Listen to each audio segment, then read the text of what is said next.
1 ശമൂവേൽ 2-ാം അധ്യായം 30-ാം വാക്യത്തിൻ്റെ അവസാന ഭാഗത്തിൽ നാം ഇങ്ങനെ വായിക്കുന്നു: എന്നെ മാനിക്കുന്നവരെ ഞാൻ മാനിക്കും, എന്നെ നിന്ദിക്കുന്നവർ നിന്ദിതരാകും. ഇതിൻ്റെ പശ്ചാത്തലം ഏലിപുരോഹിതനോട് ഒരു ദൈവപുരുഷൻ വന്ന് സംസാരിക്കുന്നതായ സമയമാണ്. ഏലിപുരോഹിതനെ സംബന്ധിച്ച് നമുക്കറിയാം, ഇസ്രായേലിലെ പുരോഹിതനായിരുന്നു.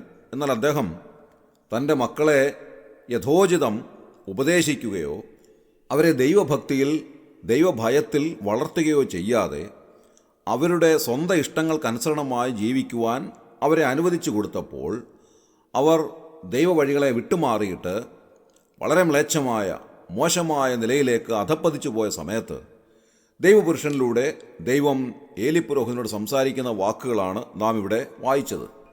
ദൈവവചനം നമ്മോട് പറയുന്നത് ദൈവത്തെ മാനിക്കുന്നവരെ ദൈവം മാനിക്കും എന്നാണ്. ഇത് തീർച്ചയായും അത്ഭുതകരമായ ഒരു കാര്യമാണ്. ദൈവം നമ്മെ മാനിക്കുക എന്ന് പറഞ്ഞാൽ എത്ര വലിയൊരു കാര്യമായിട്ടതിരിക്കുന്നു. കേവലം കൃമികീടങ്ങളായിട്ടുള്ള നമ്മെ, മൺപൂഴികളായിട്ടുള്ള നമ്മെ, ഏറ്റവും നിസാരരായിട്ടുള്ള നമ്മെ ഈ അഖിലാണ്ടത്തിൻ്റെ ഉടയവനായ ദൈവം മാനിക്കുക എന്ന് പറയുന്നത് എത്ര അത്ഭുതാവഹമായ ഒരു കാര്യമായിട്ടിരിക്കുന്നു. ഒരേ ഒരു കണ്ടീഷനാണ് ദൈവം നമ്മുടെ മുൻപാകെ വെച്ചിട്ടുള്ളത്. അതെന്താണ്? ദൈവത്തെ നാം മാനിക്കുക എന്നുള്ളതാണ്. Give respect and take respect എന്നാണ് നാം സാധാരണയായി പറയാറുള്ളത്. അങ്ങോട്ട് ബഹുമാനം കൊടുക്കുമ്പോൾ നമുക്കിങ്ങോട്ട് ബഹുമാനം കിട്ടുന്നു. ദൈവസന്നിധിയിലും അതുതന്നെയാണ് നാം ചെയ്യേണ്ടുന്നത്. ദൈവത്തെ ആരെ മാനിക്കുന്നുവോ അവരെ ദൈവം മാനിക്കുവാനായിട്ട് തുടങ്ങുന്നു. ലോകപ്രകാരം നാം നോക്കുമ്പോൾ ഒരുപാട് ബഹുമതികൾ കൊടുത്ത് മനുഷ്യരെ ബഹുമാനിക്കുന്ന പല കാര്യങ്ങളും നമ്മുടെ ഓർമ്മയിലേക്ക് വരാൻ സാധ്യതയുണ്ട്. നമ്മുടെ രാജ്യം തന്നെ അനേക പടയാളികളെ ബഹുമാനിക്കാറുണ്ട്. രാജ്യസേവനത്തിൽ ഏർപ്പെട്ടിരിക്കുന്ന ആളുകളെ ഒരുപാട് ബഹുമതികൾ നൽകി അവരെ ബഹുമാനിക്കാറുണ്ട്. ഒരുപക്ഷെ വീരചരമം പ്രാപിച്ചവരെ തന്നെ ഒരുപാട് ബഹുമതികൾ കൊടുത്ത് ബഹുമാനിക്കുന്നത് നമുക്ക് കാണുവാൻ സാധിക്കും. ദൈവത്തെ ആര് മാനിക്കുന്നുവോ അവരെ ദൈവം മാനിക്കുന്നു. എങ്ങനെയാണ് ദൈവം മാനിക്കുന്നത്? അത് 2 തലങ്ങളിലാണെന്ന് കാണുവാൻ സാധിക്കും. ഒന്ന്, ഈ ലോകത്തിൽ നമുക്ക് ലഭിക്കുന്നതായ മാന്യതയും, രണ്ടാമത്തേത് വരാനുള്ള ലോകത്തിൽ നിത്യതയിൽ നമുക്ക് ലഭിക്കുന്നതായ ബഹുമാനവുമാണ്. നിത്യതയിൽ നമുക്ക് ലഭിക്കുന്നത് കിരീടങ്ങളായിട്ടുള്ള ബഹുമാനങ്ങളാണ്. പ്രധാനമായിട്ടുള്ള 5 കിരീടങ്ങളെ സംബന്ധിച്ച് തിരുവെഴുത്തിലെ പുതിയ നിയമത്തിൻ്റെ വിവിധ ഭാഗങ്ങളിൽ രേഖപ്പെടുത്തിയിട്ടുണ്ട്. എന്നാൽ ഈ ലോകത്തിലുള്ള മാന്യത എന്ന് പറയുന്നത് നാം ചിന്തിക്കേണ്ടുന്നതായ ഒരു കാര്യമാണ്. ലോകത്തിലുള്ള ഒട്ടുമിക്ക മനുഷ്യരും മറ്റുള്ളവർ തങ്ങളെ ബഹുമാനിക്കണമെന്നോ മാനിക്കണമെന്നോ ഉന്നതരായി കാണണമെന്നോ ഒക്കെ ആഗ്രഹിക്കുന്ന സ്വഭാവമുള്ളവരാണ്. നമ്മുടെ കർത്താവായ യേശുക്രിസ്തുവിൻ്റെ കാലത്തും അനേകർ ഈ സ്വഭാവമുള്ളവരുണ്ടായിരുന്നു എന്ന് തിരുവെഴുത്ത് നമ്മെ ഓർമ്മിപ്പിക്കുന്നു. യോഹന്നാൻ്റെ സുവിശേഷം 12-ാം അധ്യായം 43-ാം വാക്യത്തിൽ നാം ഇങ്ങനെയാണ് വായിക്കുന്നത്: അവർ ദൈവത്താലുള്ള മാനത്തേക്കാൾ മനുഷ്യരാലുള്ള മാനത്തെ അധികം സ്നേഹിച്ചു. ആ കാലത്ത് ജീവിച്ചിരുന്ന പ്രമാണികളെ സംബന്ധിച്ചാണ് ഈ വാക്യം രേഖപ്പെടുത്തിയിട്ടുള്ളത്. അവർ എന്താണ് ചെയ്തത്? ദൈവത്താലുള്ള ബഹുമാനത്തേക്കാൾ മനുഷ്യരാലുള്ള ബഹുമാനത്തെ അവർ ഏറെ സ്നേഹിച്ചു. ഇത് വാസ്തവത്തിൽ ഈ കാലത്തിൻ്റെ ഒരു ചിത്രമാണ് എന്ന് പറയുന്നതിൽ തെറ്റില്ല. ഈ കാലത്ത് നാം നോക്കുമ്പോൾ മനുഷ്യരാലുള്ള മാനത്തിനു വേണ്ടി ഒരുപാട് അത്യധ്വാനം ചെയ്യുന്ന ആളുകളെ നാം കാണുകയാണ്. എങ്ങനെയും മറ്റുള്ളവരുടെ മുൻപാകെ അംഗീകാരം നേടണം, മറ്റുള്ള മനുഷ്യരുടെ മുൻപാകെ മാനിതനാകണം, മറ്റുള്ളവരിൽ നിന്ന് ബഹുമാനം പിടിച്ചു പറ്റണം, എല്ലാവരും തന്നെ ബഹുമാനിക്കണം, എന്നെ ശ്രേഷ്ഠനായി കാണണം, എന്നെ ഉന്നതനായി കാണണം, എന്നെ ഏറ്റവും വലിയവനായി കാണണം. ഇതൊക്കെയാണ് മിക്ക മനുഷ്യരുടെയും ആഗ്രഹങ്ങൾ എന്ന് നാം ചിന്തിക്കേണ്ടതായിട്ടുണ്ട്. അങ്ങനെ മറ്റുള്ളവരുടെ ബഹുമാനം പിടിച്ചു പറ്റുന്നതിന് വേണ്ടി, മറ്റുള്ളവരുടെ മുൻപാകെ സ്വയം ഉയർത്തുന്നതിന് വേണ്ടി എന്തെല്ലാം കാര്യങ്ങളാണ് മനുഷ്യർ ചെയ്യുന്നത്. രാഷ്ട്രീയ മണ്ഡലം തന്നെ ഏറ്റവും വ്യക്തമായ ഉദാഹരണമാണ്. മറ്റുള്ളവർ തങ്ങളെ ബഹുമാനിക്കുന്നതിന് വേണ്ടി, തങ്ങളെ ഏറ്റവും വലിയ ഉന്നത സ്ഥാനീയരാക്കുന്നതിന് വേണ്ടി, അധികാരം പിടിച്ചെടുക്കുന്നതിന് വേണ്ടി ഒക്കെ ശ്രമിക്കുന്ന ആളുകളെ നമ്മുടെ ചുറ്റുപാടുകളിൽ നാം കണ്ടുകൊണ്ടിരിക്കുന്നു. അതുകൊണ്ടാണ് ഈ അധികാരത്തിനു വേണ്ടി ഇത്രമാത്രം വലിയ മത്സരങ്ങൾ നമ്മുടെ സമൂഹത്തിലുണ്ടാകുന്നത്. അവർ വിചാരിക്കുന്നത് അധികാരം കയ്യിൽ ലഭിച്ചു കഴിഞ്ഞാൽ അവർ ഏറ്റവും ഉന്നതരായി തീർന്നു എന്നുള്ളതാണ്. മറ്റുള്ളവർ തങ്ങളെ ബഹുമാനിക്കാൻ തുടങ്ങുന്നു, മറ്റുള്ളവരുടെ മുൻപാകെ താൻ ഉന്നതനായി തീർന്നിരിക്കുന്നു എന്നുള്ളതായ ഒരു ചിന്ത അവരെ ഭരിച്ചു തുടങ്ങുകയാണ്. അതുകൊണ്ടാണ് കൊടിവച്ച കാറുകൾ ആംബുലൻസിനേക്കാൾ സ്പീഡിൽ തിരക്കേറിയ നഗരത്തിലൂടെ പായുന്നത്.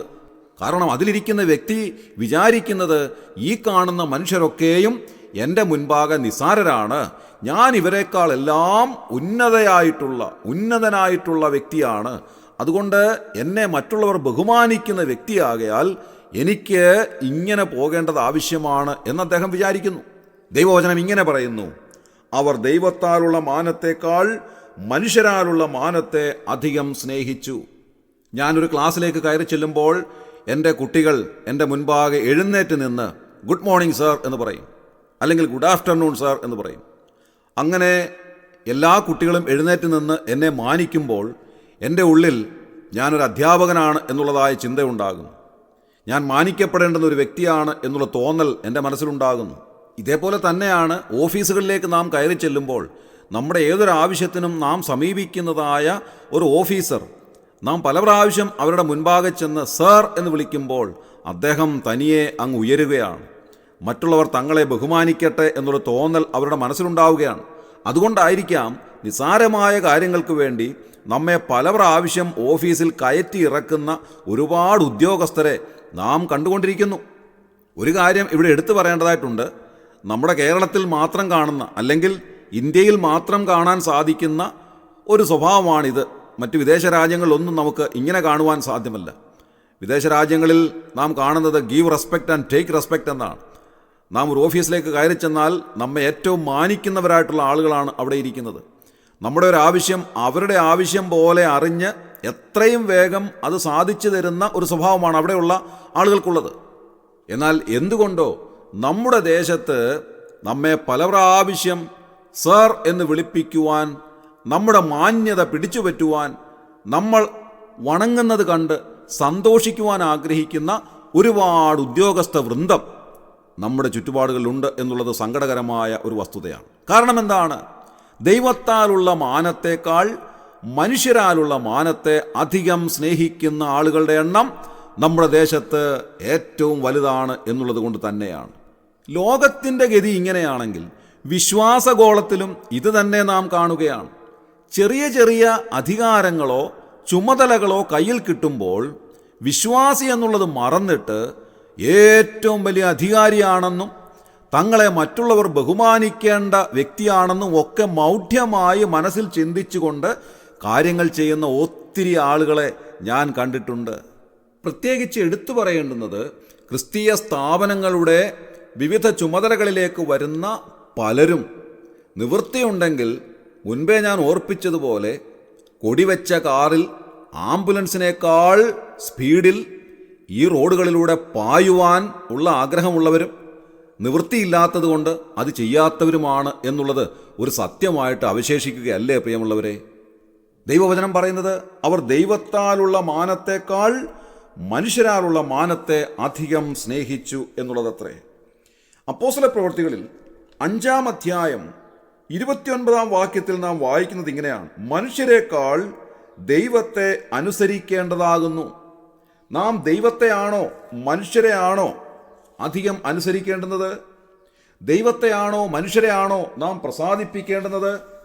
ഗലാത്യ ലേഖനം 1-ാം അധ്യായം 10-ാം വാക്യത്തിൽ അപ്പോസ്തലനായ വിശുദ്ധ പൗലോസ് ഇങ്ങനെ എഴുതിയിരിക്കുന്നു: ഇപ്പോൾ ഞാൻ മനുഷ്യരെയോ ദൈവത്തെയോ സന്തോഷിപ്പിക്കുന്നത് അല്ല, ഞാൻ മനുഷ്യരെ പ്രസാദിപ്പിപ്പാൻ നോക്കുന്നുവോ?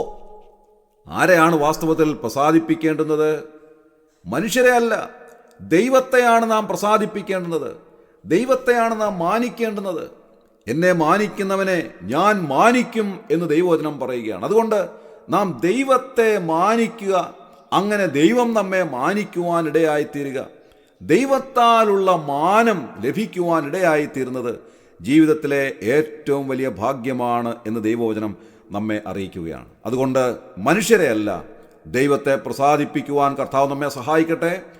മനുഷ്യരുടെ മുൻപാകെ ഏറ്റവും ശ്രേഷ്ഠനാകുവാനോ ഉന്നതനാകുവാനോ ശ്രമിച്ച് അവരുടെ കയ്യിൽ നിന്നുള്ളതായ താൽക്കാലികമായ മാനം ലഭിക്കുന്നതിനേക്കാൾ വലിയവനായ ദൈവത്തിൻ്റെ കയ്യിൽ നിന്ന് വലിയ ബഹുമാനങ്ങൾ, വലിയ മാനം ലഭിക്കുവാൻ കർത്താവ് ഇടയാക്കട്ടെ. അതിനായി ദൈവം നമ്മെ ഒരുക്കട്ടെ. ഇന്നത്തെ ദിവസം അങ്ങനെ ദൈവം നമ്മെ മാനിക്കുന്ന ദിവസമാകട്ടെ. നമ്മുടെ കണ്ണുകളെ അടയ്ക്കാൻ പ്രാർത്ഥിക്കാം. ക്രിസ്തുയേശുവിലൂടെ അതിവാത്സല്യമായി ഞങ്ങളെ സ്നേഹിക്കുന്ന സ്വർഗീയ പിതാവാം നല്ല ദൈവമേ, അനുഗ്രഹകരമായ പ്രഭാതത്തിനായി ഞങ്ങൾ നന്ദിയോടെ സ്തോത്രം ചെയ്യുന്നു. എന്നെ മാനിക്കുന്നവരെ ഞാൻ മാനിക്കും, എന്നെ നിന്ദിക്കുന്നവർ നിന്ദിതരാകും എന്നെഴുതിയിരിക്കുന്നത് പോലെ കർത്താവേ, ഞങ്ങൾ അങ്ങേ മാനിക്കുവാനും അവിടുന്ന് ഞങ്ങളെ മാനിക്കുവാനും ഞങ്ങളെ സഹായിക്കണമേ എന്ന് പ്രാർത്ഥിക്കുന്നു. ദൈവത്താലുള്ള മാനത്തേക്കാൾ മനുഷ്യരാലുള്ള മാനത്തെ അധികം സ്നേഹിക്കുന്ന ആളുകളെ ഞങ്ങളുടെ ചുറ്റുപാടുകളിൽ കാണുമ്പോൾ വിശ്വാസഗോളത്തിൽ തന്നെ കർത്താവേ, ദൈവത്താലുള്ള മാനത്തേക്കാൾ ഉപരിയായി മനുഷ്യരാലുള്ള മാനത്തെ അധികം സ്നേഹിച്ചുകൊണ്ട് ആ ദൈവത്തെ പ്രസാദിപ്പിക്കുന്നതിന് പകരമായി മനുഷ്യരെ പ്രസാദിപ്പിക്കുവാനോ ആഗ്രഹിക്കുന്ന ഒരുപാട് ആളുകളെ ഞങ്ങൾ കാണുമ്പോൾ കർത്താവെ, ഞങ്ങളെ തന്നെ ശോധന ചെയ്തുകൊണ്ട് ദൈവത്തെ പ്രസാദിപ്പിക്കുന്നവരായി ജീവിപ്പാൻ ഞങ്ങളെ സഹായിക്കണമെന്ന് പ്രാർത്ഥിക്കുന്നു. ദൈവത്തെ മാനിക്കുന്നതിലൂടെ ഞങ്ങൾക്ക് ലഭിക്കുന്ന മാന്യത ഞങ്ങൾക്ക് മതി എന്ന് ചിന്തിക്കുവാൻ ഞങ്ങളെ ഇടയാക്കണമേ. മനുഷ്യരാലുള്ള മാനത്തേക്കാൾ കർത്താവെ, ദൈവത്താലുള്ള മാനത്തെ ഏറ്റവും വിലയേറിയതായി കാണുവാൻ ഞങ്ങളെ സഹായിക്കണമേ എന്ന് പ്രാർത്ഥിക്കുന്നു. ഇന്നത്തെ ദിവസം കർത്താവെ, അങ്ങേ ഞങ്ങൾ മാനിക്കുന്നു. അവിടുന്ന് ഞങ്ങളെ മാനിക്കുന്ന ദിവസമാക്കി ഇന്നത്തെ ദിവസം മാറ്റണമേ എന്ന് ഞങ്ങൾ അപേക്ഷിക്കുന്നു. ഞങ്ങളുടെ പ്രാർത്ഥന കേട്ടതിനായി സ്തോത്രം. ഞങ്ങളുടെ കർത്താവ് രക്ഷിതാവുമായ യേശു ക്രിസ്തുവിൻ്റെ ധന്യമായ നാമത്തിൽ തന്നെ ആമേൻ.